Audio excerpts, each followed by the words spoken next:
إن الحمد لله نحمده ونستعينه ونستغفره ونعوذ بالله من شرور أنفسنا ومن سيئات أعمالنا من يهده الله فلا مضل له ومن يضلل فلا هادي له وأشهد أن لا إله إلا الله وحده لا شريك له وأشهد أن محمدا عبده ورسوله يا أيها الذين آمنوا اتقوا الله حق تقاته ولا تموتن إلا وأنتم مسلمون يا أيها الناس اتقوا ربكم الذي خلقكم من نفس واحدة وخلق منها زوجها وبث منهما رجالا كثيرا ونساء واتقوا الله الذي تساءلون به والأرحام إن الله كان عليكم رقيبا يا أيها الذين آمنوا اتقوا الله وقولوا قولا سديدا يصلح لكم أعمالكم ويغفر لكم ذنوبكم ومن يطع الله ورسوله فقد فاز فوزا عظيما أما بعد وإن خير الكلام كلام الله وخير الهدي هدي محمد صلى الله عليه وسلم وإن شر الأمور محدثاتها وكل محدثة بدعة وكل بدعة ضلالة وكل ضلالة في النار أما بعد. Donc on commence aujourd'hui le cours numéro 2 dans les cours de tafsir durant ce mois de Ramadan avec le tafsir des sourates qui sont as-Suwar al-Mufassal, Surat al-Hujurat jusqu'à al-Hadid dans le tafsir de Cheikh Mohammed ibn Salih al-Uthaymin. Et on a commencé hier à expliquer le premier verset dans Surat al-Hujurat et on n'a pas terminé, donc on va compléter ça. Le premier verset dans Surat al-Hujurat dans lequel Allah subhanahu wa ta'ala dit Bismillahir Rahmanir Rahim La tuqaddimu bayna yaday ya ayyuhalladhina amanu la tuqaddimu bayna yaday Allahi wa rasulih wattaqullah Inna Allah sami'un alim. Ô vous qui avez cru, ne devancez pas Allah et son messager et craignez Allah. Certes, Allah est audient et omniscient. Donc on a expliqué une partie de ce que signifie ce premier verset et ce que signifie de ne pas devancer Allah et son messager. Et on a expliqué que ça voulait dire de ne pas devancer Allah et son messager dans quoi que ce soit, des actions et des paroles, et ne rien faire avant de savoir le verdict d'Allah et de son messager à propos d'une chose quelconque. Et Allah subhanahu wa ta'ala dit à la fin du verset wattaqullah, et craignez Allah. Bon, souvent on a l'habitude de traduire en français le terme at-taqwa ou bien taqwallah ou bien ittaqullah par la crainte d'Allah. Et donc ça c'est une traduction qui est incomplète en réalité, et c'est parce que le vrai sens de at-taqwa c'est beaucoup plus large que de uniquement craindre Allah subhanahu wa ta'ala, parce que al-khawf, la crainte d'Allah subhanahu wa ta'ala, khashyatullah wa yani al-khawf min Allah subhanahu wa ta'ala, eh bien c'est une seule partie de at-taqwa, c'est une seule partie de at-taqwa, parce que at-taqwa c'est de faire ce que Allah nous ordonne de faire par espoir en sa récompense et en se basant sur la science que Allah a révélée, et c'est également de s'écarter de ce que Allah subhanahu wa ta'ala a interdit de faire par crainte du châtiment d'Allah, et en se basant bien entendu sur la révélation et sur la science que Allah a révélée. Donc la crainte c'est une partie de at-taqwa, mais c'est pas la définition de at-taqwa. Donc le cheikh explique, Cheikh Ibn Uthaymin rahimahullah, il dit wattaqullah wa hadha ta'mim ba'da takhsis لأن التقدم بين يدي الله ورسوله مخالف للتقوى ولكن نص عليه وقدمه لأهميته ومعنى واتقوا الله أي اتخذوا وقاية من عذاب الله عز وجل، وهذا لا يتحقق إلا إذا قام الإنسان بفعل الأوامر وترك النواهي، بفعل الأوامر وترك النواهي، بفعل الأوامر تقربا إلى الله تعالى ومحبة لثوابه، وترك النواهي خوفا من عذاب الله عز وجل. ومن الناس إذا قيل له اتق الله أخذته العزة بالإثم، وتصاعد في نفسه عز في نفسه، وأوغل في الإثم، وانتفخت أدواجه، وقال أمثلي يقال له اتق الله، وما علم المسكين أن الله خاطب من هو أشرف منه ومن هو أتقى عباد الله، أو أتقى، نعم، من هو أتقى عباد الله لله، فأمره بالتقوى.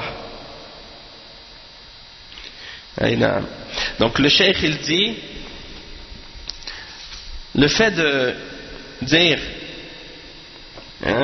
le fait que Allah dise ittaqullah, c'est ittaqu, c'est au pluriel et c'est le verbe impératif de at-taqwa. Waqa yaqi ittaqu, yani craignez Allah subhanahu wa ta'ala, ou bien faites preuve de piété envers Allah, parce que taqwa c'est souvent c'est traduit aussi par la piété. Et donc le cheikh explique que ça c'est un ordre général après avoir été précédé d'un ordre qui est plus spécifique. L'ordre qui est spécifique, c'est ce qui est mentionné au début du verset, lorsque Allah subhanahu wa ta'ala dit, ô vous qui avez cru, ne devancez pas Allah et son messager. Donc ça fait partie de la piété, de ne pas devancer Allah subhanahu wa ta'ala et son messager, ça fait partie de la taqwa. Et de devancer Allah et son messager, c'est quelque chose qui est en contradiction avec at-taqwa. Et donc, il l'a fait précéder à cause de son importance, puis ensuite il mentionne l'ordre de faire preuve de piété de façon plus générale, en disant « wattaqullah », c'est-à-dire de prendre une, qu'est-ce qu'on dit on appelle en arabe wiqaya, parce que le mot taqwa c'est de là que ça vient de al-wiqaya, c'est-à-dire de prendre entre nous-mêmes et le châtiment d'Allah une protection, de prendre une protection entre nous et le châtiment d'Allah. Et on ne peut réaliser et obtenir cette protection du châtiment d'Allah excepté en faisant ce que Allah subhanahu wa ta'ala nous a ordonné de faire de ses ordres, et en s'écartant et en s'abstenant de ce que Allah subhanahu wa ta'ala nous a interdit de faire, des choses qu'il nous a interdites. Donc en faisant ce que Allah nous ordonne dans le but de se rapprocher à Allah subhanahu wa ta'ala et par amour pour sa récompense, et en abandonnant ce que Allah subhanahu wa ta'ala a interdit par crainte de son châtiment, eh bien Allah subhanahu wa ta'ala azza wa jal, il nous ordonne de cette façon-là de faire preuve de piété et de craindre Allah et de manifester cette piété et cette taqwa de cette façon-là. Et il dit, parmi les hommes, il y en a qui prennent mal le fait de se faire ordonner la piété à Allah subhanahu wa ta'ala. Donc ils n'acceptent pas, ou ils prennent très mal qu'on leur dise, par exemple, ittaqillah, ittaqillah, fais attention, crains Allah. Ils refusent d'accepter qu'on leur dise ce genre de paroles. Et lorsqu'on leur dit ittaqillah, eh bien ils sont pris d'orgueil. Ils sont pris d'orgueil par rapport au péché qu'ils font, et donc ils s'enflent d'orgueil, ils se gonflent de rage, et tu vois son visage qui devient en colère, comme rouge et ainsi de suite. Et il dit, est-ce que c'est à moi ou à quelqu'un comme moi que tu dis ittaqillah?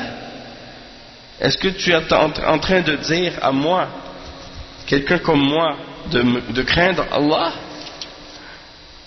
Comme s'il se croit au-dessus de l'ordre de craindre Allah subhanahu wa ta'ala, comme si en voulant dire, comment oses-tu me dire à moi de craindre Allah? Et le cheikh il dit, alors qu'il ignore ce pauvre, ce minable, il ignore que parmi celui qui est le plus noble et le plus pieux des serviteurs d'Allah, Allah subhanahu wa ta'ala lui a ordonné la piété et lui a dit ittaqillah, et c'est-à-dire le prophète Muhammad sallallahu alayhi wa sallam. Allah subhanahu wa ta'ala il a ordonné à la plus noble et la plus pieuse de toutes les créatures de craindre Allah et de faire preuve de piété envers Allah. Allah subhanahu wa ta'ala il dit, le cheikh il dit, qala Allah tabaraka wa ta'ala, ya ayyuhan nabiyyu ittaqillah wa la tuti'il kafirina wal munafiqin. Wa qala Allah ta'ala, wattaqullah wattaqillah واتق الله وتخفي في نفسك ما الله مبديه وتخشى الناس والله أحق أن تخشاه وتخشى الناس والله أحق أن تخشاه. Donc Allah subhanahu wa ta'ala dit au prophète Muhammad sallallahu alayhi wa sallam dans le Coran, Ya ayyuhan nabiyyu, c'est surat al-Ahzab, ô toi le prophète, Allah s'adresse directement à lui. Il dit ittaqillah, crains Allah, fais preuve de piété envers Allah, cherche une protection entre toi et le châtiment d'Allah, et n'obéis pas aux mécréants et aux hypocrites.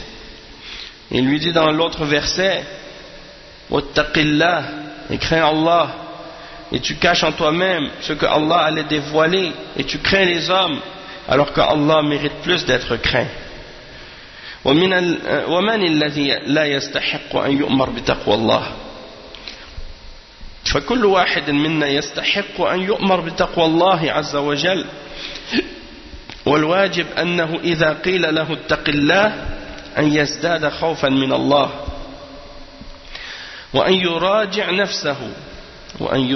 نفسه وأن ينظر ماذا أمر به إنه لم يؤمر أن يتقي فلانا وفلانا وإنما أمر أن يتقي الله.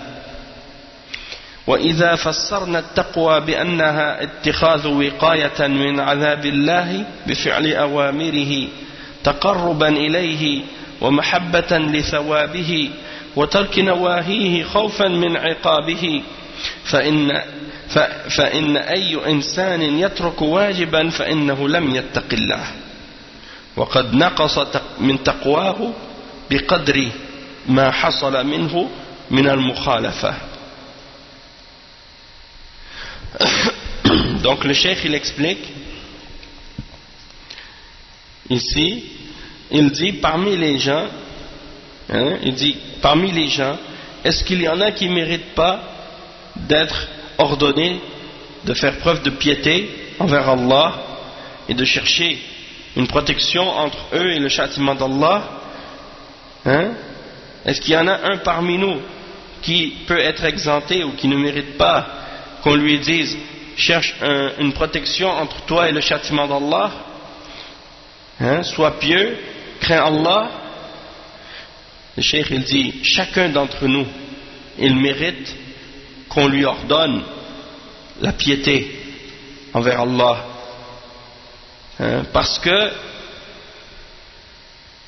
l'obligation de quelqu'un lorsqu'on lui dit crains Allah ou ittaqillah, cherche une protection entre toi et le châtiment d'Allah, eh bien à ce moment-là c'est qu'il augmente en crainte d'Allah. Au moment où on lui dit ça, il ne doit pas s'enfler d'orgueil ou se fâcher, au contraire. il doit augmenter dans sa crainte d'Allah subhanahu wa ta'ala, il doit revenir à sa raison, revenir à lui-même et regarder ce qui lui est ordonné par Allah subhanahu wa ta'ala.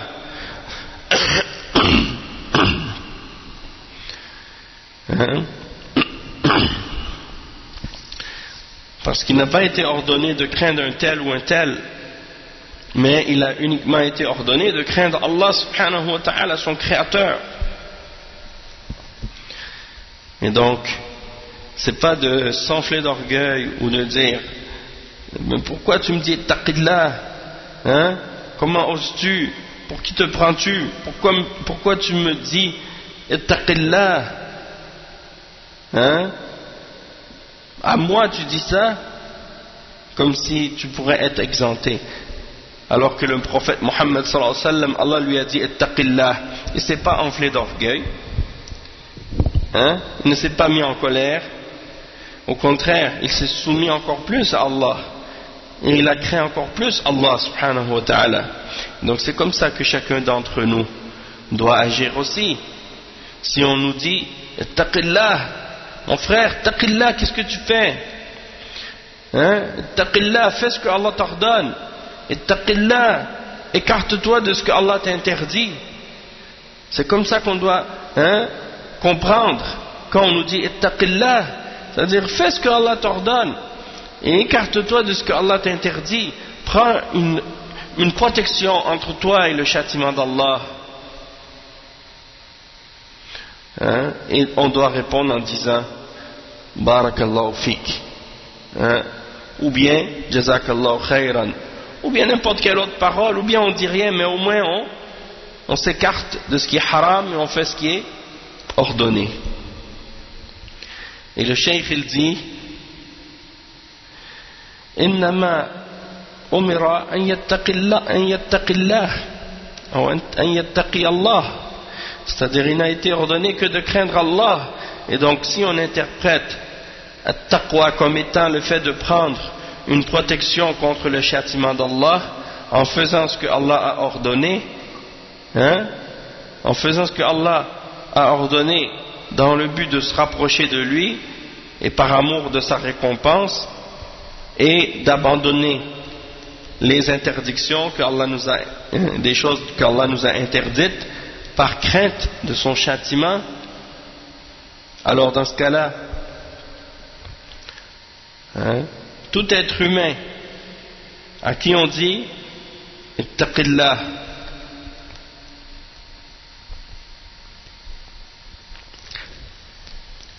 tout être humain à qui on dit ittaqillah, crains Allah,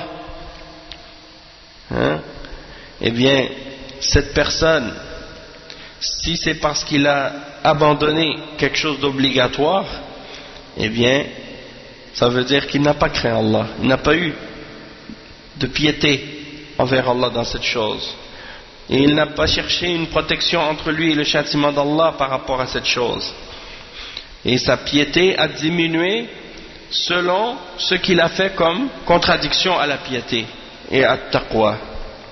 Sa taqwa, elle a diminué selon ce qu'il a fait comme contradiction de la taqwa. Et le cheikh il dit فالتقوى مخالفتها تختلف فقد تكون مخالفتها كفرا وقد تكون دون ذلك فترك الصلاة مثلا ترتفع به التقوى نهائيا لأن تارك الصلاة كافر كما دل على ذلك كتاب الله وسنة رسوله صلى الله عليه وسلم وأقوال الصحابة رضي الله عنهم حتى إن بعض العلماء حكى إجماع الصحابة على أن تارك الصلاة كافر كفرا مخرجا من الملة ومنهم التابعي المشهور عبد الله بن شقيق رحمه الله حيث قال كان أصحاب النبي صلى الله عليه وسلم لا يرون شيئا من الأعمال تركه كفر غير الصلاة. Donc le cheikh il dit les degrés de piété lorsqu'on contredit quelque chose de ce qui est relié à la piété, eh bien c'est des degrés qui divergent. La piété, elle comprend des choses différentes et de degrés différents. Et de contredire la piété, eh bien ça implique de contredire des choses qui ont rapport à des degrés différents par rapport à la piété et à la foi. Donc c'est possible que at-taqwa, abandonner at-taqwa dans certaines choses, ça peut être kufr, comme par exemple d'abandonner la salat, tandis qu'il y a d'autres choses qui peuvent être moindres que le kufr. Il dit par exemple d'abandonner la salat, ça enlève complètement at-taqwa, la piété, ça l'enlève en entier, parce que celui qui délaisse la salat est kafir. Et cela a été prouvé dans le livre d'Allah et la sunna du messager sallallahu alayhi wa sallam, et dans la parole des compagnons du prophète radiyallahu anhum. Et même que certains d'entre eux ont mentionné qu'il y a un consensus, un consensus des sahaba sur le fait que de délaisser la salat est une forme de mécréance qui fait sortir complètement de la religion. Et parmi ceux qui ont rapporté ce consensus, cet ijma', il y a un célèbre tabi'i du nom de Abdullah ibn Shaqiq. Il a dit: les compagnons du prophète sallallahu alayhi wa sallam ne considéraient l'abandon des œuvres, ou ne considéraient rien parmi les abandons des œuvres comme étant une forme de mécréance, excepté l'abandon de la salat. C'est-à-dire que pour eux, il n'y avait rien parmi les choses qu'on abandonne, parmi les œuvres, qui pouvaient être considérées comme une mécréance, excepté l'abandon de la salat. Et ça c'est rapporté par At-Tirmidhi. Le Cheikh dit: وكذلك نقل إجماعهم إسحاق بن راهوية ولم يصح عن أي صحابي أنه قال عن تارك الصلاة إن تارك الصلاة في الجنة أو إنه مؤمن أو ما أشبه ذلك. Donc le Cheikh il dit, cela a été également rapporté de la part de Ishaq ibn Rahuya, un des imams parmi les salafs. Et il dit que il n'a jamais été rapporté authentiquement de la part d'un compagnon que quiconque aurait abandonné la salat, qu'on aurait dit à son sujet qu'il serait au paradis, ou que celui qui a abandonné la salat serait un croyant, ou des choses de ce genre. Le cheikh il dit ensuite: والزاني لم يتق الله لأنه زنى فخالف أمر الله وعصاه، والسارق لم يتق الله وشارب الخمر لم يتق الله والعاق لوالديه لم يتق الله والقاطع لرحمه لم يتق الله، والأمثلة على هذا كثيرة. فقوله تعالى: واتقوا الله كلمة عامة شاملة تشتمل كل الشريعة. Donc le cheikh il dit que également la personne qui commet l'adultère, elle n'a pas craint Allah, elle n'a pas pris entre elle et Allah une protection contre son châtiment. De même que le voleur, il n'a pas craint Allah parce qu'il fait ce qui est en contradiction avec l'ordre d'Allah et il désobéit à Allah. De même que celui qui boit de l'alcool, il n'a pas craint Allah. De même que celui qui est désobéissant envers ses deux parents, il n'a pas pris entre lui et Allah une protection contre le châtiment. De même que celui qui a coupé les liens de parenté, il n'a pas pris entre lui et Allah une protection, il n'a pas fait preuve de taqwa. Et les exemples de ça sont nombreuses. Donc le cheikh il dit: فَقَوْلُهُ تَعَالَى وَاتَّقُوا اللَّهِ, quand Allah subhanahu wa ta'ala dit ittaqullah, ayez de la taqwa, faites preuve de taqwa vis-à-vis d'Allah, hein? Ça c'est une parole générale et qui englobe toute la charia au complet, hein? C'est une parole qui englobe tout de l'islam sans exception. Après le cheikh il dit Inna Allah sami'un alim. Allah est certes audient et omniscient. Il dit هذه الجملة تحذير لنا أن نقع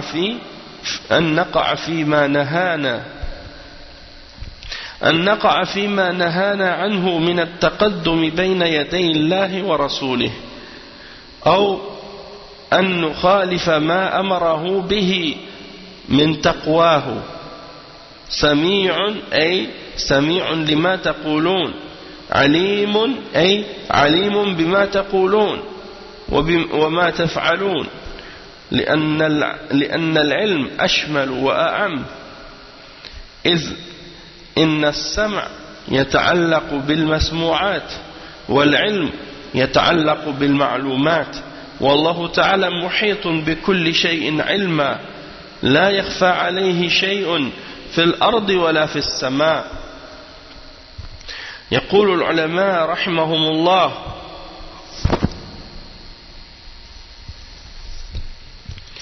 إن السمع الذي اتصف به ربنا عز وجل ينقسم إلى قسمين: سمع إدراك وسمع إجابة. فسمع الإدراك معناه أن الله يسمع كل صوت خفي أو ظاهر، يعني يسمع كل صوت خفي أو ظاهر. بارك الله فيك. حتى إنه عز وجل يقول لنبيه صلى الله عليه وسلم: قد سمع الله قول التي تجادلك في زوجها وتشتكي إلى الله والله يسمع تحاوركما إن الله سميع بصير. قالت عائشة رضي الله عنها: الحمد لله الذي وسع سمعه الأصوات، لقد كنت في الحجرة، أي في حجرة النبي صلى الله عليه وسلم، والمرأة تجادله وهو يحاورها وإنه لا يخفى علي بعض حديثها. Donc le cheikh il dit ensuite que Allah subhanahu wa ta'ala dit certes Allah est audient et omniscient. Et il dit, ça c'est une phrase qui est mentionnée pour nous mettre en garde de ne pas faire ce que Allah nous a interdit, de ne pas passer devant, de ne pas devancer devant Allah, de ne pas devancer Allah et son messager, ou de ne pas contredire son ordre, de faire preuve de taqwa envers lui et de le craindre et de lui obéir et de s'abstenir de ce qu'il a interdit, parce qu'il est Sami' et il est Alim. Il est Sami', c'est-à-dire il est Sami', il est audient, il entend tout, hein? Il entend ce que vous dites. Et il est Alim, c'est-à-dire il a la science, hein? Et il sait tout ce que vous dites et tout ce que vous faites, parce que la science elle est plus englobante et plus générale que l'ouïe, puisque l'ouïe c'est relié à qu'est-ce qu'on peut entendre, qu'est-ce qui est audible, tandis que la science est reliée à tout ce qui est connu et tout ce qui est su.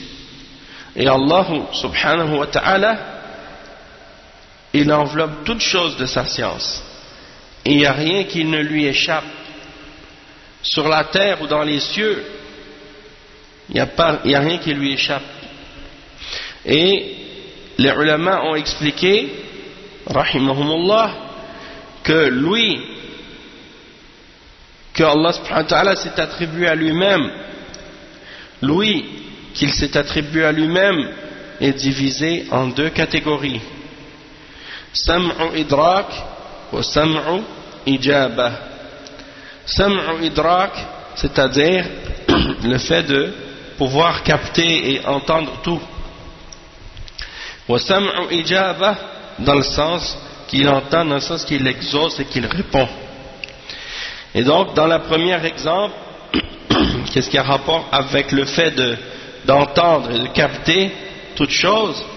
Eh bien, ça signifie que Allah subhanahu wa ta'ala entend tous les sons, tout son, toute parole, tout bruit, peu importe que ce soit caché, que ce soit petit ou apparent. Même que Allah subhanahu wa ta'ala dit à son prophète Muhammad sallallahu alayhi wa sallam dans surat Al-Mujadala, Allah subhanahu wa ta'ala il mentionne dans le verset 1, Allah a bien entendu la parole de celle qui discutait avec toi à propos de son époux et se plaignait à Allah, et Allah entendait votre conversation, car Allah est audient et clairvoyant. Donc Aïcha radiyallahu anha, qu'est-ce qu'elle dit par rapport à ce verset?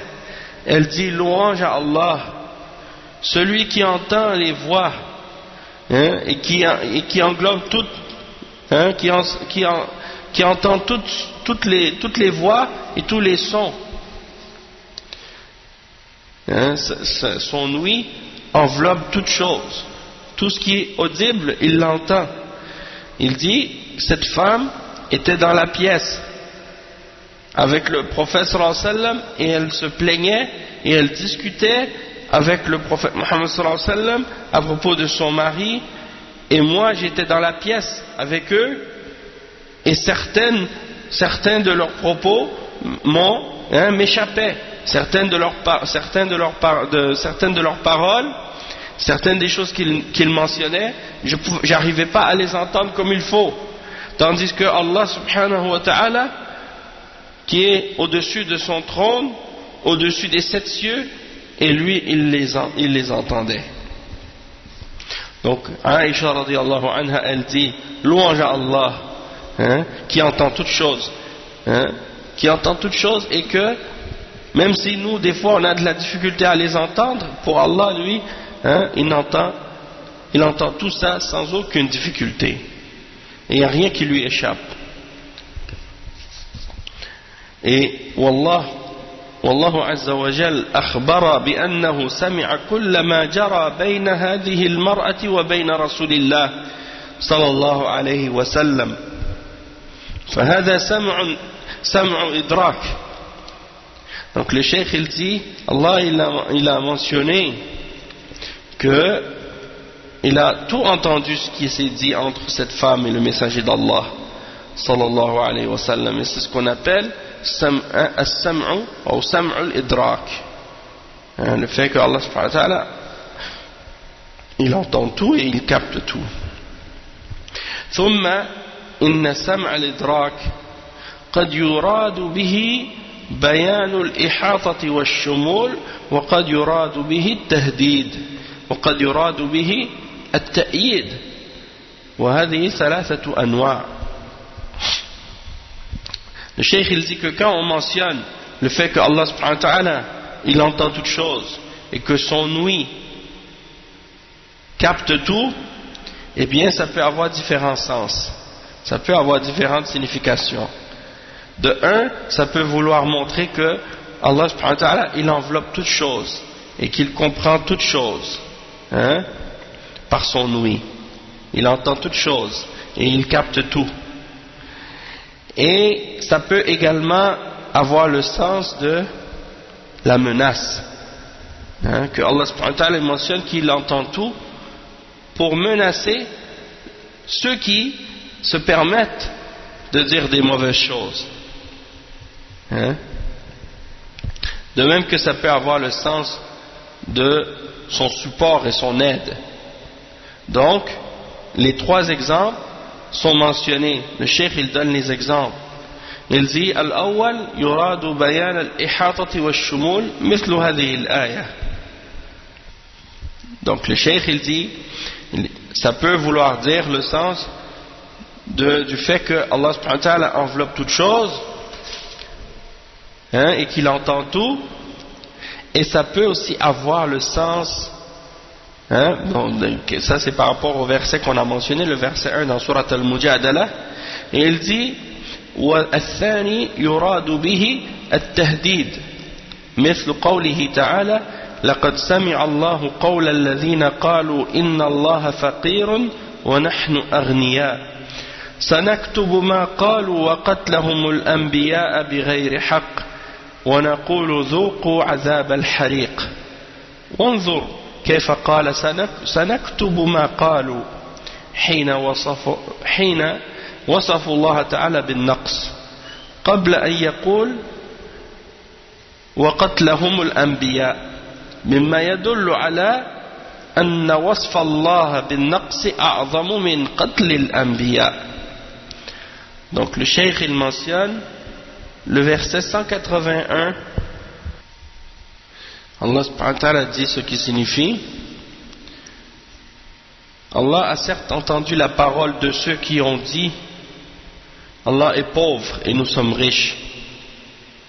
Nous enregistrons leurs paroles ainsi que leurs meurtres sans droit des prophètes,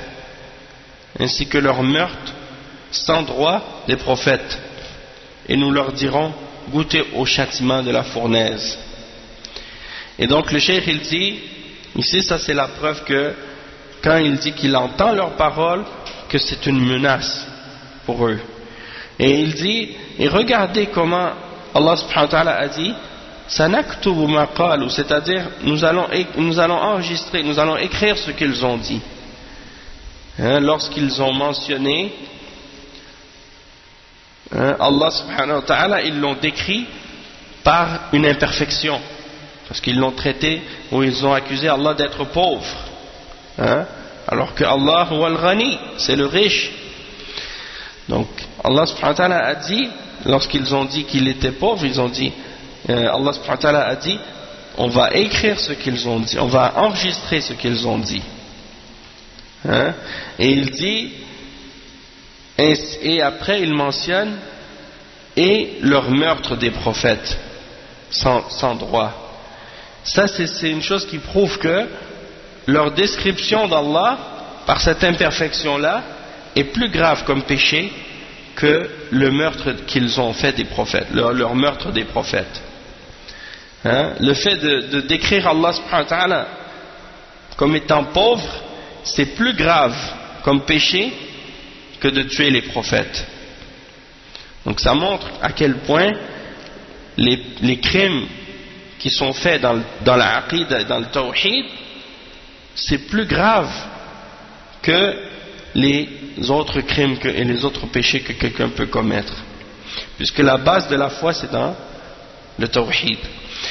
الثالث سمع يراد به التأييد ومنه قوله تبارك وتعالى لموسى وهارون لا تخافا إنني معكما أسمع وأرى. فالمراد بالسمع هنا التأييد، يعني أسمعك وأؤيدك، يعني أسمع ما تقولان وما يقال لكما. Donc le point numéro 3, le cheikh il explique que on peut dire également, ou on peut utiliser le terme ou le sens de l'ouïe pour dire un aide ou un support de la part d'Allah. Lorsque Allah subhanahu wa ta'ala dit par exemple La takhafa inni ma'akuma asma'u wa ara.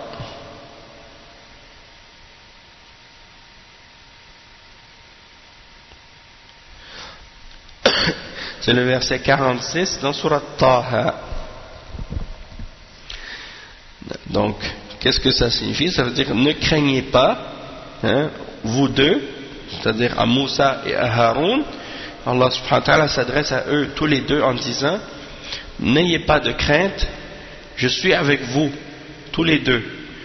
J'entends et je vois.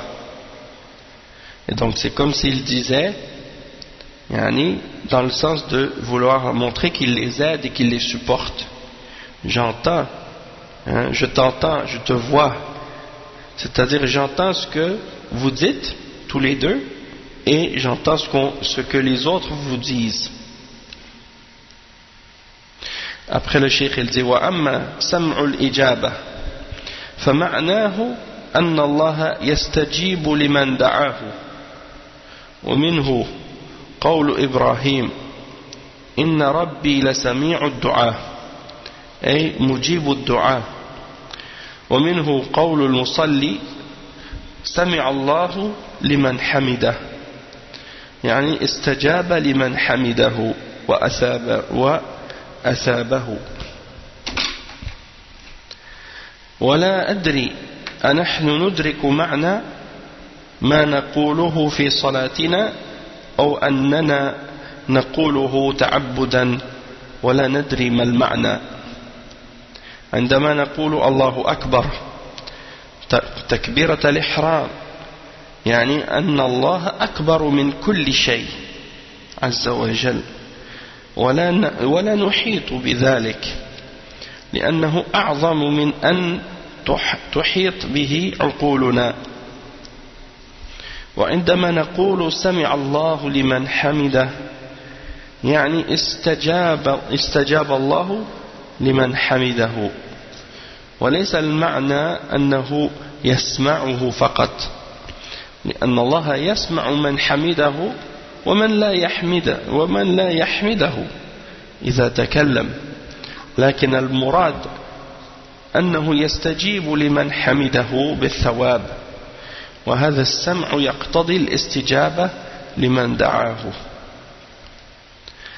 Donc le cheikh il explique ici quelque chose de très important, c'est que l'ouïe, quand on parle du fait que Allah subhanahu wa ta'ala il a comme attribut l'ouïe, il peut entendre, ça peut être dans le sens également du fait qu'il exauce et qu'il entend dans le sens qu'il répond à l'invocation.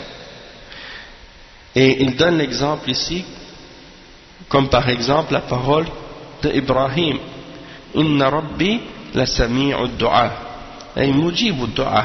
Quand Allah subhanahu wa ta'ala dit il mentionne la parole d'Ibrahim, certes mon Seigneur est audient de l'invocation, eh bien ça ne veut pas dire seulement qu'il est audient dans le sens qu'il entend, mais bien entendu qu'il exauce et qu'il répond à cette invocation là. De même que lorsqu'on fait notre salat, quand on se lève du ruku', de l'inclinaison, on se relève en disant Sami Allahu liman hamida. Eh bien ça veut dire quoi? Ça veut dire que Allah exauce ou Allah répond à celui qui le glorifie et il le récompense. Donc le cheikh il dit je ne sais pas si on sait réellement ou si on comprend réellement qu'est-ce qu'on dit et la signification de ce qu'on dit dans notre salat. Parce que des fois, on se demande, est-ce qu'on fait ça vraiment par adoration, sans savoir la signification de qu'est-ce qu'on dit? Lorsqu'on dit par exemple Allahu Akbar, dans Takbiratul Ihram, au début de la prière, le premier takbir, on dit Allahu Akbar, ça veut dire quoi? Ça veut dire que Allah est le plus grand et il est plus grand que toute chose. Il n'y a rien comme lui. Donc Allah est plus grand que tout. Et c'est-à-dire que parfois on le dit mais on n'arrive pas à saisir la signification et l'importance de ça. Parce que Allah est plus grand que même qu'est-ce que notre raison peut arriver à comprendre. Il dit, et lorsqu'on dit Sami Allahu liman hamida, que Allah a entendu celui qui l'exauce, qui le glorifie, pardon. Allah a entendu celui qui le glorifie. Il dit ici, ça veut dire non pas seulement entendre que Allah a entendu, mais ça veut dire Allah a exaucé et répondu à celui qui l'a glorifié. Parce que, ça ne veut pas dire seulement d'entendre, puisque Allah subhanahu wa ta'ala entend celui qui l'a glorifié, et il entend celui qui ne l'a pas glorifié aussi lorsqu'il parle. Mais qu'est-ce qu'on veut dire ici? C'est le fait qu'il exauce, et qu'il réponde à l'invocation de celui qui l'a glorifié en le récompensant, et en lui donnant la récompense de l'exaucer. Et c'est ça, dans ce sens-là qu'on dit que lui veut aussi impliquer, ou peut aussi impliquer le fait d'être exaucé, ou d'exaucer celui qui l'a invoqué. Et ensuite il dit alim, c'est-à-dire inna Allah sami'un alim. Donc on a expliqué as-sam'. Maintenant le cheikh il explique la science, al-ilm, la science d'Allah subhanahu wa ta'ala, et qu'est-ce que ça signifie et qu'est-ce que ça implique. Donc il dit wa amma qawluhu ta'ala alimun فالمراد به أو فالمراد أنه ذو علم واسع. قال الله تعالى لتعلموا أن الله على كل شيء قدير وأن الله قد أحاط بكل شيء علما. عندما تؤمن بأن الله سميع وأن الله عليم هل يمكن وأنت في عقلك الراشد أن تقول ما لا يرضيه؟ لا، لأنه يسمع، فلا ينبغي لك أن تسمع الله ما لا يرضاه منك. أسمعه ما يحبه ويرضاه إذا كنت مؤمنا حقا بأن الله سميع. Donc le cheikh il dit Allah il est omniscient, il a la science de toutes choses, il connaît toutes choses, il sait toutes choses. Ça veut dire qu'il a une science immense, large.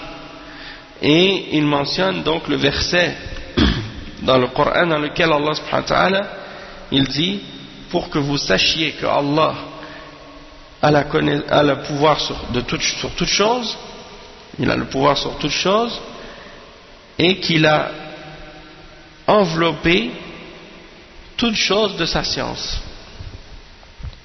Donc il dit le cheikh, lorsque tu crois en Allah et qu'il est audient et qu'il est omniscient, qu'il sait tout, est-ce que c'est possible pour toi dans ta raison qui est droite que par la suite tu dises quelque chose qui ne lui fasse pas plaisir et qui ne le satisfasse pas? Il dit non, c'est pas possible. Pourquoi? Parce que tu sais qu'il entend. Et donc, tu ne dois pas dire ce qu'il n'aime pas entendre. C'est pas possible que tu fasses entendre à Allah ce qu'il n'agrée pas de ta part. Alors, fais-lui entendre ce qu'il aime. Fais-lui entendre ce qu'il agrée.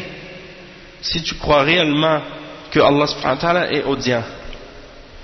Et il dit وَأَعْتَقِدُ لو أن أباك نهاك عن قول من الأقوال فهل تتجرأ أن تسمعه ما لا يرضاه أو تسمعه ما نهاك عنه؟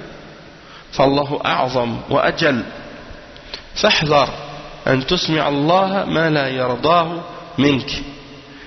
وإذا آمنت بأنه بكل شيء عليم هذا أعم من السمع لأنه يشمل القول والفعل وحديث النفس حتى ما توسوس به نفسك يعلمه عز وجل. إذا علمت ذلك هل يمكن أن تفعل شيئا لا يرضيه؟ لا، لأنه ليس المقصود من إخبار الله لنا بأنه عليم بكل شيء أن نعلم هذا وأن نعتقده فقط، بل المقصود هذا، والمقصود شيء آخر وهو الثمرة والنتيجة التي تترتب على أنه بكل شيء عليم. فإذا علمنا أنه بكل شيء عليم فهل نقول بما لا يرضى؟ لا، لأنه سوف يعلمه وإذا علمنا بأنه على كل شيء عليم هل نعتقد ما لا يرضى؟ هل نعتقد ما لا يرضى؟ لا، لأننا نعلم أنه يعلم ما في قلوبنا. قال الله تعالى: واعلموا أن الله يعلم ما في أنفسكم فاحذروه. وقال تعالى: واعلموا أن الله يحول بين المرء وقلبه،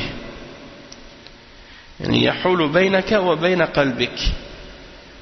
فيجب علينا إذا مر بنا اسم من أسماء الله تعالى أو صفة من صفات الله أن نؤمن بهذا الاسم وهذه الصفة، وأن نقوم بما هو الثمرة من الإيمان بهذا الاسم أو الصفة، وما تضمنته الآية الكريمة من أدب عظيم وجه الله عباده إليه، وهذا هو الأدب الأول. Donc le cheikh il dit, pour terminer ce verset, il explique, il dit: je crois que si ton père t'interdit de dire une parole parmi les paroles, est-ce que tu vas oser lui faire entendre cette parole de ta part et lui faire entendre ce qu'il n'agrée pas et lui faire entendre ce qu'il t'a interdit de dire? Non, hein? En général tu ne vas pas le dire. Si tu as du respect pour ton père, tu ne vas pas le dire. Et Allah subhanahu wa ta'ala est plus grand encore et mérite plus encore ton respect. Alors, prends garde de faire entendre à Allah ce que Allah n'agrée pas. Si tu crois réellement que Allah a la connaissance de toutes choses, parce que la connaissance c'est plus large que l'ouïe, hein? Le fait de savoir c'est plus large que le fait d'entendre, et donc ça comprend non seulement la parole mais également l'action et les choses même que tu te dis à l'intérieur de toi-même, les choses que tu soupires, les choses les différentes pensées ou suggestions qui te viennent dans ton âme, dans ta personne. Allah subhanahu wa ta'ala les connaît. Donc si tu sais ça, est-ce que c'est possible pour toi de faire quelque chose que Allah n'agrée pas et dont il n'est pas satisfait? Il dit non, c'est pas possible, hein? Parce que c'est quoi le but pour lequel Allah subhanahu wa ta'ala nous mentionne qu'il est Samir, qu'il est Alim, qu'il a la science de toutes choses, la connaissance de toutes choses? Pourquoi il nous mentionne ça? Est-ce qu'il nous le mentionne uniquement pour qu'on le sache, ou juste parce qu'il veut qu'on croie qu'il connaît toutes choses seulement? Non, le cheikh il dit qu'est-ce qui est voulu par le fait de nous informer de ça? C'est oui qu'on le sache, oui qu'on y croit, oui, mais c'est pas ça seulement. Le plus important de ça, c'est le fruit qui en découle et le résultat, hein? Parmi les conséquences de cette croyance et de cette foi et de cette connaissance que Allah a la science de toutes choses, hein? De savoir que Allah sait tout. Le fruit de ça, c'est quoi? C'est que lorsqu'on le sait, hein, qu'il a la connaissance de toutes choses, eh bien c'est qu'on ne fasse pas ce qu'il n'agrée pas et ce qu'il n'aime pas. Parce que peu importe, il va le savoir.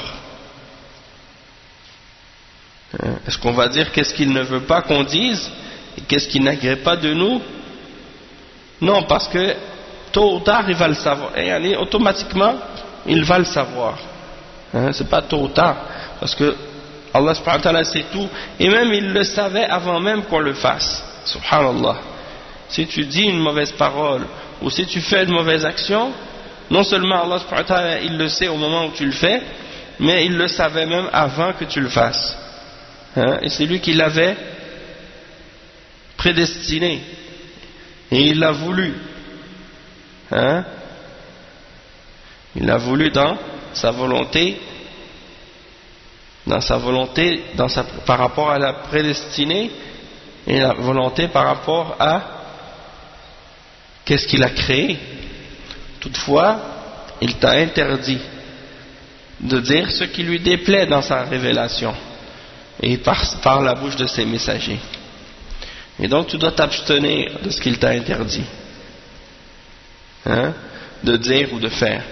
Et ensuite il dit dans un autre verset, وَاعْلَمُوا أَنَّ اللَّهَ يَحُولُ بَيْنَ الْمَرْءِ وَقَلْبِهِ, c'est-à-dire, c'est dans la sourate Al-Anfal, Allah subhanahu wa ta'ala dit, et sachez que Allah subhanahu wa ta'ala s'interpose entre l'homme et son cœur.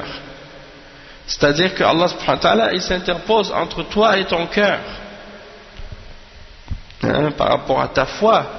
Donc si tu as la foi, Allah subhanahu wa ta'ala, il t'empêche de suivre tes passions et tes désirs, dans le sens que ta foi en lui et le fait que tu saches et que tu crois en ses noms et en ses attributs, eh bien ça t'empêche de faire les choses qui sont mauvaises pour toi et les choses qu'il t'a interdites. Donc il est obligatoire pour nous, lorsqu'on lit un des noms parmi les noms d'Allah ou un attribut parmi les attributs d'Allah, de croire en ce nom, de croire en cet attribut et de faire ce que le fruit de la foi en cet attribut ou en ce nom nous demande de faire. Et donc ça, c'est ce que le verset numéro 1 dans Surat Al-Hujurat nous indique comme manière noble et bon comportement à adopter envers Allah subhanahu wa ta'ala. Donc ça, c'est le premier point qui a été mentionné dans Surat Al-Hujurat. Donc regardez, un verset très court comme ça, Ya ayyuhalladhina amanu la tuqaddimu bayna yaday Allahi wa rasulih wattaqullah inna Allaha sami'un alim. Juste un verset comme ça, et regardez combien le cheikh a pris pour l'expliquer. Il y en est de la page 7 à la page 16. C'est-à-dire presque 8 pages, ou bien 7 pages, pour expliquer ça. Et non.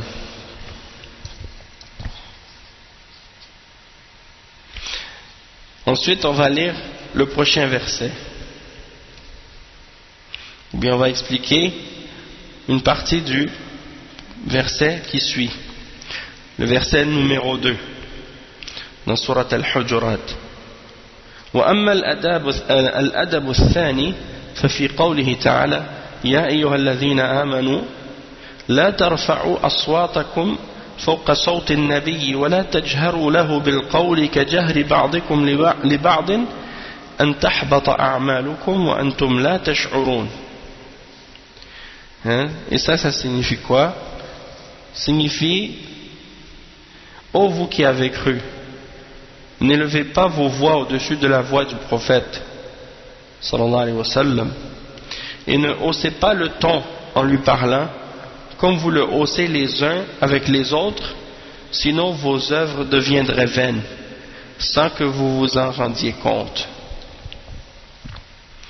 Donc le cheikh il dit الآية الأولى فيها النهي عن التقدم بين يدي الله ورسوله في أي شيء سواء من الأقوال أو الأفعال أو غيرها. وأما هذه الآية ففي رفع الصوت وإن لم يكن هناك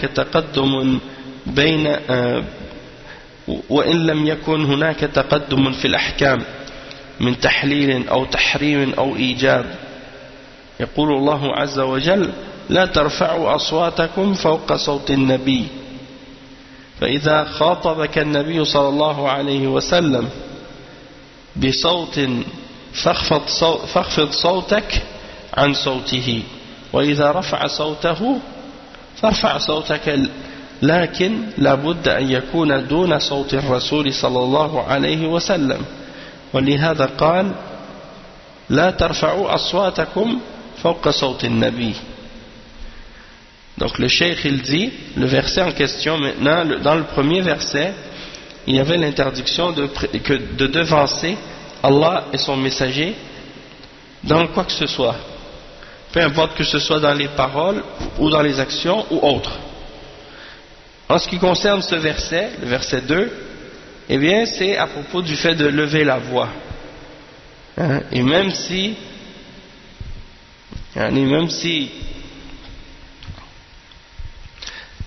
tu vas pas devancer Allah et son messager dans les règles de la religion, dans le sens de rendre halal ou de rendre haram ou de rendre obligatoire quelque chose sans que cela vienne de ce que Allah a révélé, eh bien Allah subhanahu wa ta'ala il dit quand même malgré ça, n'élevez pas vos voix au-dessus de la voix du prophète sallallahu alayhi wa sallam.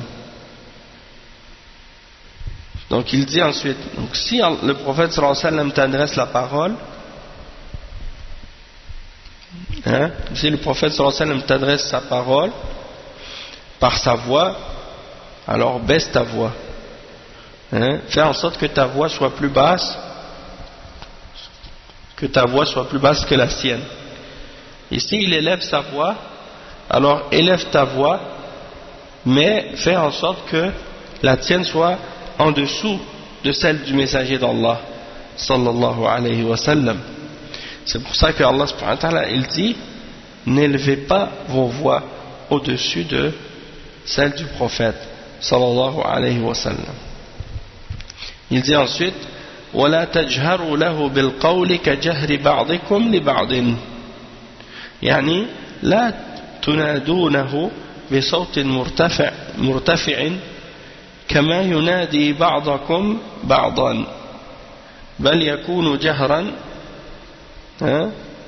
تناديه بصوت مرتفع كما ينادي بعضكم بعضا، بل يكون جهرا بأدب وتشريف وتعظيم يليق به صلى الله عليه وسلم، وهذا كقوله لا تجعلوا دعاء الرسول بينكم كدعاء بعضكم بعضا، يعني إذا دعاكم لشيء فلا تجعلوا دعاءه كدعاء بعضكم لبعض، إن شئتم أجبتم وإن شئتم فلا تجيبوا، بل يجب عليكم الإجابة، كما قال تعالى يا أيها الذين آمنوا استجيبوا لله وللرسول إذا دعاكم لما يحييكم. Donc le cheikh il dit, et ensuite Allah subhanahu wa ta'ala il dit, et n'haussez pas la voix, hein, n'haussez pas la voix vers lui lorsque vous parlez avec lui, de la manière que vous la haussez les uns avec les autres, c'est-à-dire ne l'appelez pas avec une voix haute, hein, ne criez pas ou n'élevez pas la voix quand vous l'appelez, hein, comme vous vous appelez les uns les autres, mais tu dois l'appeler avec une bonne manière et avec honneur et avec respect, et comme cela convient au prophète Mohammed sallallahu alayhi wa sallam. De même que la parole d'Allah subhanahu wa ta'ala lorsqu'il dit ne faites pas, hein, ou ne rendez pas votre appel du messager comparable, votre appel du messager entre vous de la même manière que vous vous appelez les uns les autres, hein, comme c'est mentionné dans le Coran. Et il dit donc lorsqu'il vous appelle à quelque chose, ne faites pas de son appel quelque chose d'équivalent à l'appel que vous faites les uns les autres, hein, ne faites pas de l'appel du messager lorsqu'il vous appelle à faire quelque chose comme si c'était la même chose que lorsque vous vous appelez les uns les autres. Donc si c'est quelqu'un d'autre que le messager d'Allah, vous répondez si vous voulez, et si vous ne voulez pas, vous ne répondez pas. Tandis que si c'est le messager d'Allah sallallahu alayhi wa sallam, dans ce cas-là vous ne pouvez pas refuser de répondre, vous êtes obligé de répondre au messager d'Allah. Et Allah subhanahu wa ta'ala il dit justement, hein, il mentionne justement dans Surat Al-Anfal, il dit ô vous qui avez cru, répondez hein? Répondez à Allah et à son messager lorsqu'il vous appelle à ce qui va vous faire revivre, hein? وهنا قال ولا تجهروا له بالقول كجهر بعضكم لبعض كذلك أيضا لا تنادونه بما تتنادون به فلا تقولون يا محمد ولكن قولوا يا رسول الله يا نبي الله وما أشبه ذلك أن تحبط أعمالكم وأنتم لا تشعرون. Donc le cheikh il dit également, il dit, et ne vous adressez pas la parole de la même manière que vous adressez la parole les uns aux autres. C'est-à-dire lorsque vous vous appelez les uns les autres, hein, vous pouvez vous appeler de différentes façons. Mais lorsque vous appelez le messager d'Allah sallallahu alayhi wa sallam, hein, vous ne l'appelez pas n'importe quelle manière. Vous ne dites pas oh Muhammad, non. Mais vous dites plutôt ô messager d'Allah, ô prophète d'Allah, hein, par respect. Il dit, et des choses semblables. Donc il dit an tahbata a'malukum wa antum la tash'urun, c'est-à-dire pour pas que vos œuvres soient rendues vaines à cause de ça, alors que vous ne vous en rendez pas compte, ou que vous n'en êtes pas conscient. Le cheikh il dit يعني كراهة أن تحبط أعمالكم والمعنى إنما نهيناكم عن رفع الصوت فوق صوته وعن الجهر له بالقول كجهر بعضكم لبعض كراهة أن تحبط أعمالكم وأنتم لا تشعرون. ففي هذا دليل على أن الذي يرفع صوته فوق صوت النبي صلى الله عليه وسلم أو يجهر له بالقول كجهره لبعض الناس قد يحبط عمله من حيث لا يشعر، لأن هذا قد يجعل في قلب المرء استهانة بالرسول صلى الله عليه وسلم، والاستهانة بالرسول صلى الله عليه وسلم ردة عن الإسلام توجب حبوط العمل. ولما نزلت هذه الآية كان ثابت بن قيس ابن الشماس رضي الله عنه يعني جهوري الصوت، وكان من خطباء النبي صلى الله عليه وسلم، فلما نزلت هذه الآية تغيب في بيته، صار لا يحضر مجالس النبي صلى الله عليه وسلم، فافتقده الرسول صلى الله عليه وسلم وسأل عنه فأخبروه أنه في بيته منذ نزلت الآية، فأرسل إليه رسولا يسأله فقال إن الله تعالى يقول يا أيها الذين آمنوا لا ترفعوا أصواتكم فوق صوت النبي ولا تجهروا له بالقول كجهر بعضكم لبعض أن تحبط أعمالكم وأنتم لا تشعرون وإنه قد حبط عمله وإنه من أهل النار.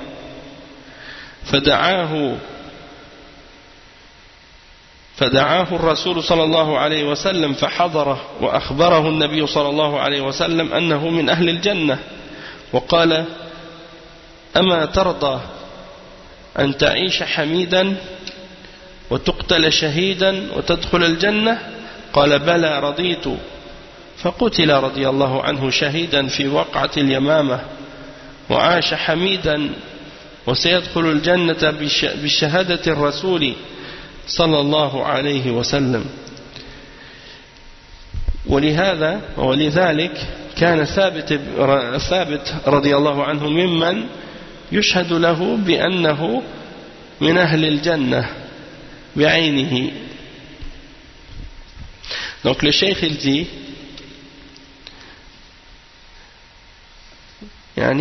faites attention donc de ne pas vous adresser au messager d'Allah de n'importe quelle façon, ou d'élever la voix sur sa voix, par crainte que cela fasse que vos œuvres soient annulées. Et cela veut dire que on a été interdit d'élever notre voix au-dessus de la voix du prophète sallallahu alayhi wa sallam, et d'élever la voix par-dessus lui, comme on le fait lorsqu'on parle avec les autres personnes. Et ça, c'est par crainte que nos œuvres soient annulées, alors qu'on ne réalise pas. Il y a la preuve ici que celui qui élève sa voix sur la voix du prophète sallallahu alayhi wa sallam, ou bien qu'il mentionne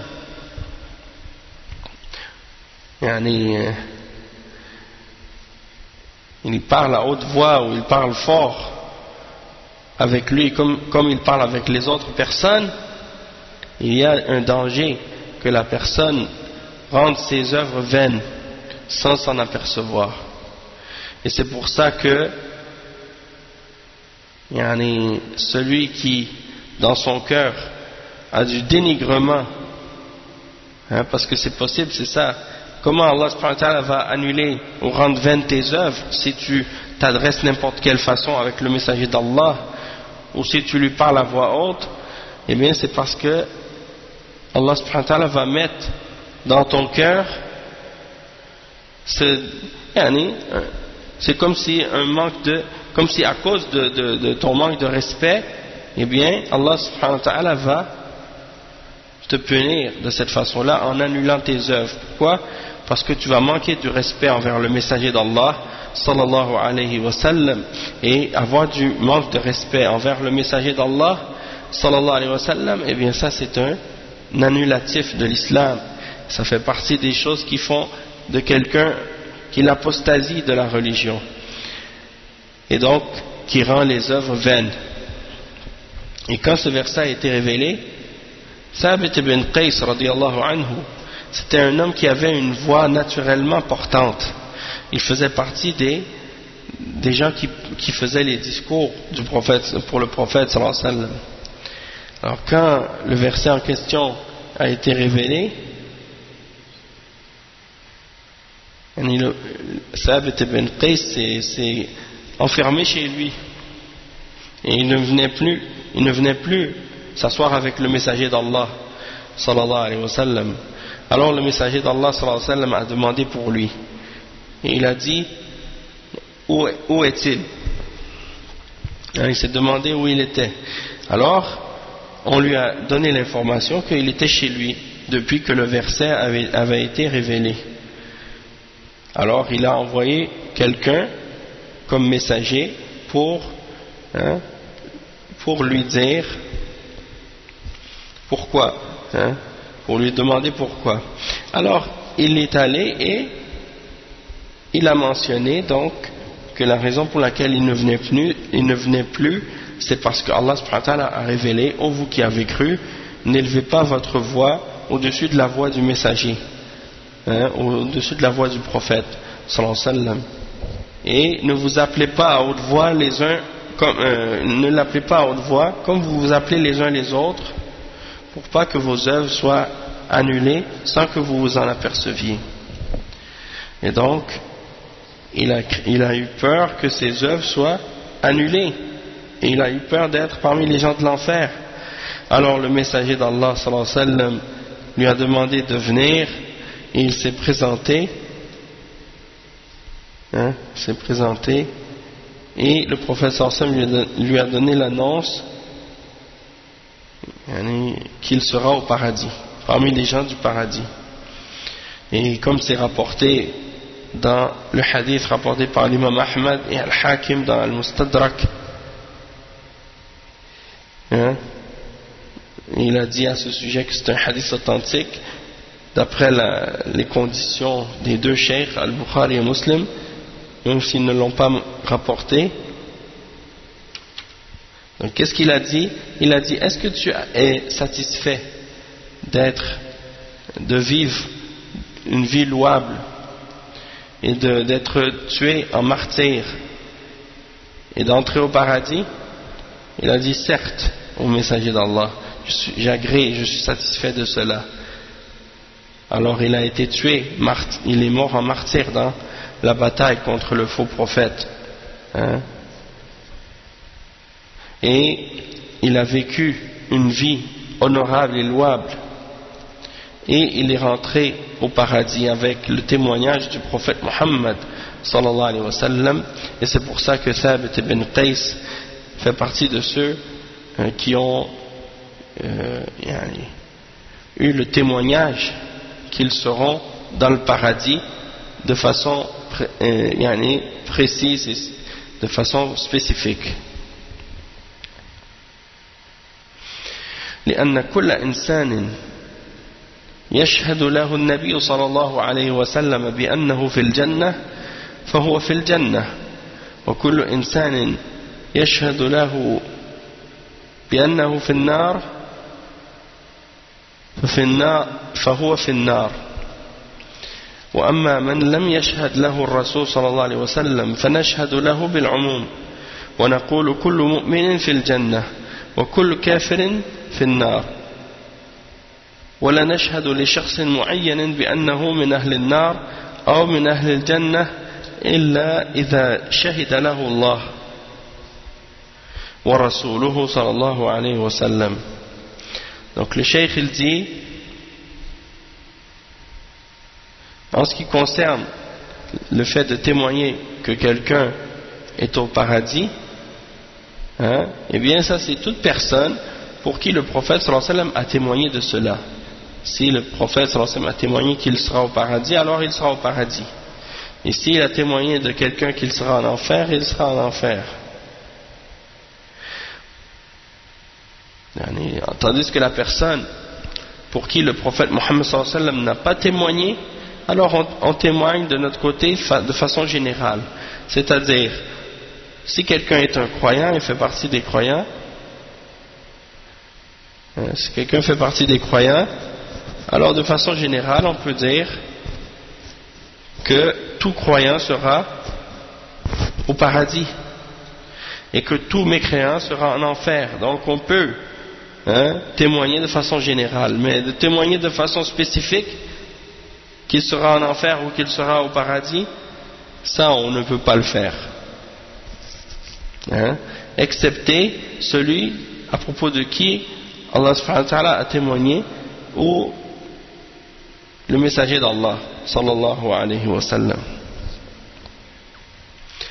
ففي هذه الآية الكريمة بيان تعظيم الرسول صلى الله عليه وسلم وأنه لا يجوز للإنسان أن يجهر له بالقول كجهره لسائر الناس وأنه لا يجوز له أن يرفع صوته على صوت النبي صوت الرسول صلى الله عليه وسلم. ولما نزلت هذه الآية تأدب الصحابة رضي الله عنهم بذلك حتى كان بعضهم يكلمه مسارة لا يفهم الرسول صلى الله عليه وسلم لا يفهم الرسول صلى الله عليه وسلم ما يقوله من إسراره. لما نزلت هذه الآية يكلمه مسارة لا يفهم الرسول صلى الله عليه وسلم ما يقوله من إسراره حتى يستثبته مرة أخرى. ففي هذه الآية دليل على أن كل من استهان بأمر الرسول صلى الله عليه وسلم فإن عمله حابط، لأن الاستهانة بالرسول صلى الله عليه وسلم ردة، والاستهزاء به ردة، كما قال الله تعالى في المنافقين الذين كانوا يستهزئون برسول الله صلى الله عليه وسلم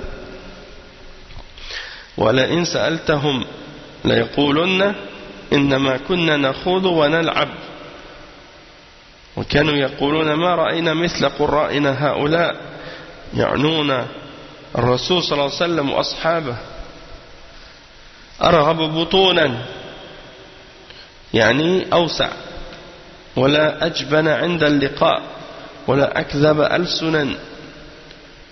فأنزل الله هذه الآية. ولما سألهم الرسول صلى الله عليه وسلم عن ذلك قالوا إنما كنا نخوض ونلعب يعني نتكلم بكلام لا نريده ولكن لنقطع به عنا عناء الطريق فأنزل الله هذه الآية قل أبالله وآياته ورسوله كنتم تستهزئون لا تعتذروا قد كفرتم بعد إيمانكم ولهذا كان الصحيح أن من سب الرسول صلى الله عليه وسلم كان كافرا مرتدا وإن تاب قبلنا توبته لكننا لا نرفع عنه القتل بل نقتله أخذا بحق رسول الله صلى الله عليه وسلم وإذا قتلناه بعد توبته النسوح الصادقة صلينا عليه كسائر المسلمين الذين يتوبون من الكفر أو المعاصي أو من المعاصي. Donc le cheikh il termine donc l'explication de ce verset en disant que donc dans ce verset il y a le comportement adopté envers le messager d'Allah sallallahu alayhi wa sallam par respect pour le messager sallallahu alayhi wa sallam et on n'a pas le droit d'élever la parole et de parler au messager d'Allah sallallahu alayhi wa sallam comme on s'adresse à n'importe quel des hommes. Il n'est pas permis non plus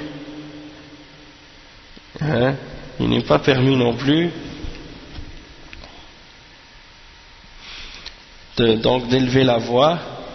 Et il dit qu'il y a des compagnons, lorsque ce verset-là a été révélé, tellement ils avaient peur que leurs œuvres soient annulées qu'ils parlaient à voix basse. Et ils parlaient tellement à voix basse que parfois le messager d'Allah sallallahu alayhi wa sallam il n'arrivait pas à comprendre la personne qui lui parlait, tellement il parlait à voix basse. Et donc il devait lui demander de répéter ce qu'il disait encore une fois pour comprendre. Et donc ça c'est la preuve que quiconque manque de respect envers le prophète sallallahu alayhi wa sallam, eh bien ses œuvres seront annulées. Il dit la même chose pour celui qui se moque du messager d'Allah sallallahu alayhi wa sallam, ou bien qui se moque de lui, se raille du messager d'Allah sallallahu alayhi wa sallam. Ça c'est un acte d'apostasie. Donc ça indique une chose, ça indique que c'était quelque chose que les compagnons du prophète sallallahu alayhi wa sallam appliquaient durant la vie du prophète sallallahu alayhi wa sallam, et que même après la mort du prophète sallallahu alayhi wa sallam on continue à montrer du respect au messager d'Allah et à baisser notre voix en présence du messager d'Allah sallallahu alayhi wa sallam par rapport à sa sunna, Et on n'élève pas notre voix par-dessus la voix de la sunna du prophète sallallahu alayhi wa sallam en mettant nos opinions au-dessus de la parole du prophète sallallahu alayhi wa sallam ou les paroles de quiconque parmi les hommes, même si ce sont des imams ou des ulama. On met la parole de personne au-dessus de la parole du messager d'Allah sallallahu alayhi wa sallam. Et donc de manquer de respect et d'insulter le prophète sallallahu alayhi wa sallam ou de se railler de lui, c'est la même chose, c'est une forme d'apostasie. Et ceux qui s'étaient moqués du prophète sallallahu alayhi wa sallam à son époque parmi les munafiqines, eh bien ça c'était un exemple de leur apostasie. Et ils se moquaient du messager sallallahu alayhi wa sallam, et Allah subhanahu wa ta'ala a dit dans le Coran à ce sujet-là dans Surat Tawbah, et si tu leur demandes, ils diront nous ne faisions que discuter et jouer, et donc Allah subhanahu wa ta'ala ne les a pas excusés, parce que eux ils disaient on n'a jamais vu parmi ceux-là qui récitent le Coran, ceux qui sont les savants du Coran, en voulant dire le messager d'Allah sallallahu alayhi wa sallam ainsi que ses compagnons, on n'a jamais vu de plus gros ventre de plus peureux que lorsque on rencontre l'ennemi, et de langue plus mensongère que ceux-là. Donc ça c'est une insulte, hein? C'est une moquerie. Et Allah subhanahu wa ta'ala a fait descendre à ce sujet-là le verset, donc pour dire que celui qui se moquait de cette façon-là, eh bien, il n'est pas musulman, il n'est pas croyant, il a quitté la foi. Même si eux, ils s'excusaient de dire, hein, ils s'excusaient de ça en disant, on fait juste s'amuser, on jouait seulement, c'était juste pour blaguer, c'est pas sérieux, hein, malgré tout. Hein, Allah subhanahu wa ta'ala a dit de façon claire, hein, parce qu'il disait ça, il disait, nous on était en voyage, on disait ça juste pour s'amuser en chemin. Allah subhanahu wa ta'ala a dit, est-ce que c'est d'Allah, de ses signes et de son messager dont vous vous moquiez? Ne vous excusez pas, vous avez bel et bien mécru après avoir eu la foi. Et donc la position correcte à ce sujet, c'est que quiconque se moque du messager d'Allah, sallallahu alayhi wa sallam, alors c'est un apostat, il a mécru. Et le cheikh il dit, si la personne en question se repent, on accepte sa repentance, mais ça ne retire pas l'obligation qu'il doit être exécuté. Ça ne retire pas l'obligation du fait qu'il doit être exécuté pour s'être moqué du prophète sallallahu alayhi wa sallam. Et il dit et on va le tuer. Donc c'est-à-dire quand on dit on va le tuer, c'est dans le sens qu'il va être exécuté, hein? Pas que quelqu'un parmi les musulmans dans la rue comme ça se permet de le tuer, mais qu'il doit être jugé, amené devant un juge, et dans un pays musulman on va appliquer sur lui la peine de l'apostat, hein, qui est la peine de mort. C'est ça que ça signifie. Et donc il va être tué par rapport au droit du messager sallallahu alayhi wa sallam. Donc s'il s'est repenti d'une repentance sincère, on va faire la salade de la prière de funérailles sur lui, tandis que s'il ne s'est pas repenti, ben, il meurt apostat et mécréant. Tandis que s'il s'est repenti avant sa mort, il va être exécuté quand même, sauf que il va être enterré dans le cimetière des musulmans. Et on va prier sur lui, comme tous ceux qui se sont repentis de la mécréance ou des péchés avant leur mort. Et un point ici, par rapport à cette dernière parole qu'on a mentionnée, par rapport à ça, par rapport à ceux qui ont insulté ou se sont moqués du messager d'Allah, sallallahu alayhi wa sallam, c'est dans le cas où ce sont des gens qui se disent musulmans. Si ce sont des gens qui sont des kuffars, il faut savoir que si ce qu'ils disent du messager d'Allah fait partie de leur mécréance de base dans leur religion, par exemple s'ils renient le prophète sallallahu alayhi wa sallam ou des choses comme ça parmi les chrétiens et les juifs, ça c'est pas considéré comme une insulte, c'est-à-dire c'est pas considéré comme une insulte qui fait que cette personne mérite d'être exécutée, puisque ça fait partie de sa mécréance de base. Et l'imam Al-Qadi Iyad, il a parlé de ça dans son livre Al-Shifa. Il a expliqué tout ce qui a rapport avec l'insulte du prophète sallallahu alayhi wa sallam et la punition pour ça.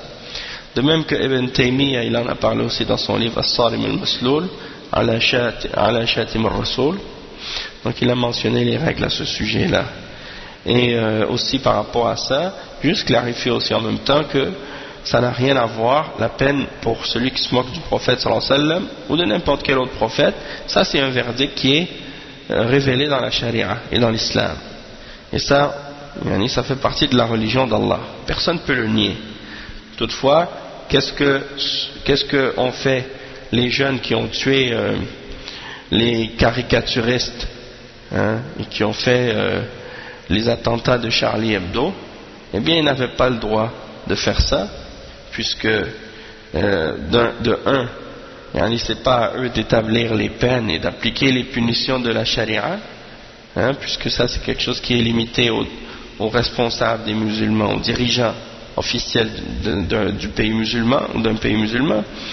Et de deux également, c'est que ils ont agi d'une manière qui a ramené plus de mal que de bien, comme Cheikh Al-Fawzan l'a expliqué.